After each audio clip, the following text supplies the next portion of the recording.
2017 was a busy year of platforming releases. You had the industry juggernaut dominating the stage, and right alongside a fan-favorite project also enjoying a fair chunk of the spotlight. Lil Ol A Hat in Time, a game I myself had been following for years, had the difficult task of carving out its own place amongst that year's giants.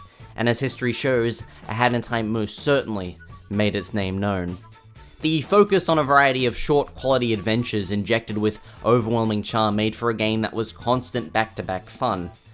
Yet, despite that, there was this lingering criticism that the amount of content on offer was lacking, even if every bit of content present was high quality. It was one of those minor gripes that held me back from telling everyone I knew that they should buy the game, a fact that was very disappointing for me, and Tat Kid, considering how much I personally enjoyed the game. So with the game's second anniversary just behind us, how has the content of A Hat in Time expanded since its release? Well, with its multitude of free updates and 2 major DLC releases, developer Gears for Breakfast has managed to not only expand upon an already brilliant game, but improve upon it as well. With that said, here I present to you my pseudo-review of the complete, so-called Ultimate Edition of A Hat in Time.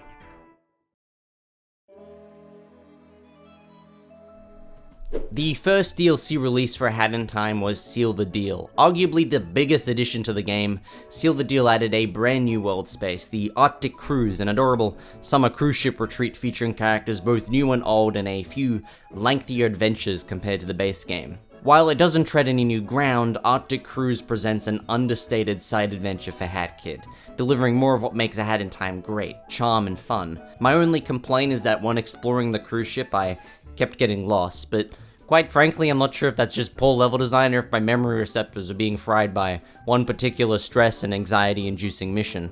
Arctic Cruise is not all that was added in with Seal the Deal. The aptly named Deathwish Challenge mode is also bundled in with this release, and well, I guess I can say I had a pretty good time with it. This shit can be very difficult, and I certainly hope it would be considering it's a challenge mode. It's kind of in the name. Deathwish essentially encompasses a number of interesting spins on levels already in the game, ranging from fairly mild in difficulty to hairpull rage-inducing. Geniusly, Gears for Breakfast added in new outfits and cosmetic hat items as rewards for completing these challenges, which for me at least makes pushing through the pain and rage worth it, for the most part. Okay, what am I gonna get? Defeated the boss on a hard difficulty, took me over 91 deaths. What am I gonna get for it, huh? What is this? It's a chef hat. I died 91 plus times just so Hat could play chef. I'm gonna go cry in a corner. Be right back. Yep, definitely worth it. But hey, if you fail too much, you get to watch Hat Kid do some hip dancing, so I guess losing isn't really losing at all, is it? A Hat in Time's second and final DLC, Yakuza Metro, is a difficult subject for me to review. Yakuza Metro introduces, well, Yakuza Metro, a large cyberpunk-looking metro cat haven. The best thing about this DLC is the setting itself. Exploring and seeing all the little artistic details placed into the world is a joy to behold. However, the gameplay itself is where this DLC is lacking. One of my major compliments to A Hat in Time is that it always tries to make its missions creative. With the exception of bonus relic levels, there are very few missions in which you are just platforming. There's always a twist, whether it be a new gameplay feature, a very abstract setting, or even just a secondary task to keep you engaged. Even the most platforming-centric act of the game, Alpine Skyline, tries to shake things up in each of its areas. Yakuza Metro simply just has Hat Kid going through each color-coded area of the metro and collecting timepieces.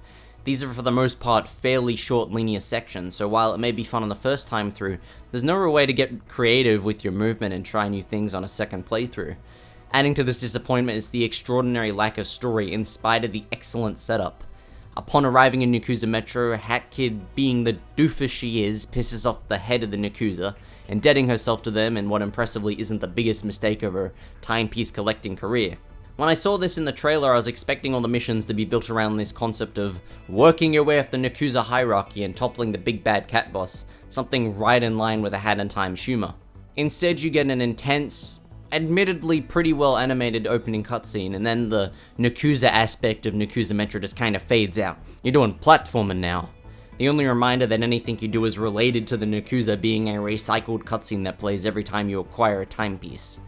The final mission is a half boss fight and half chase sequence through the entire metro area that ends rather anticlimactically with the police stopping the Nakuza boss from straight murdering Hat Kid. Granted, I am fairly certain canonically that Hat Kid is an indestructible demon from depths further down than hell, but I digress. Nakuza Metro had so much potential, easily capable of being the best area in the game, if only it had some more creative missions that properly capitalized on the genius setting that Gears of Breakfast crafted.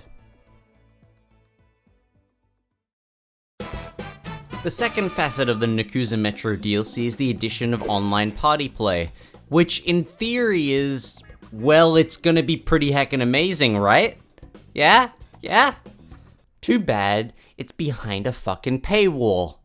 Now, from the perspective of Gears of Breakfast, this is a decision I understand. If people care about online party play, but not about Nakuza Metro itself, they'll hopefully still buy the DLC just for online party play. It's a similar thing with Seal the Deal. You might not care about playing through Arctic Cruise, but the idea of a challenge mode has you tossing money at the screen. DLC appealing to a wider variety of users means more potential buyers. Yet did the second incentive have to be an online multiplayer mode? Gears of Breakfast, you're fracturing the player base here. Online multiplayer is not going to be used nearly as much while it's behind a paywall.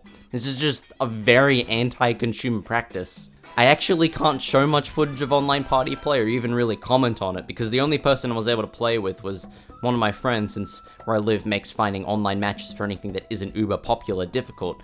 A shame, because the trailers make playing alongside a dozen plus people look super duper fun. So all said and done, A Hat in Time has expanded into something bloody glorious. 2 years worth of new content, some of which I have failed to mention, like local co-op and an entire modding scene through the Steam Workshop. Yes, what you're looking at is real, don't at me. Has greatly benefited the game's longevity and enjoyment. Seal the Deal is easily the greatest expansion to A Hat in Time, adding more than enough content for its $5 USD asking price, and the Steam Workshop means new content is being added to the game almost daily. Nakuza Metro not having capitalized on its concept's great potential is the low point of the post-launch content for me, and the fact that online party play is bundled in with it only sours my thoughts of it further. With that in mind, if I had any hesitations about recommending A Hat in Time due to a lack of content, I can safely say that they have been eradicated. This is truly a must-play for anyone with even a remote interest in platformers. Not because of the DLC though, nor the mods, or heck, even the new hats. Just because they added this dance. You see this right here? This is how you make a 10 out of 10 video game masterpiece. It's genius.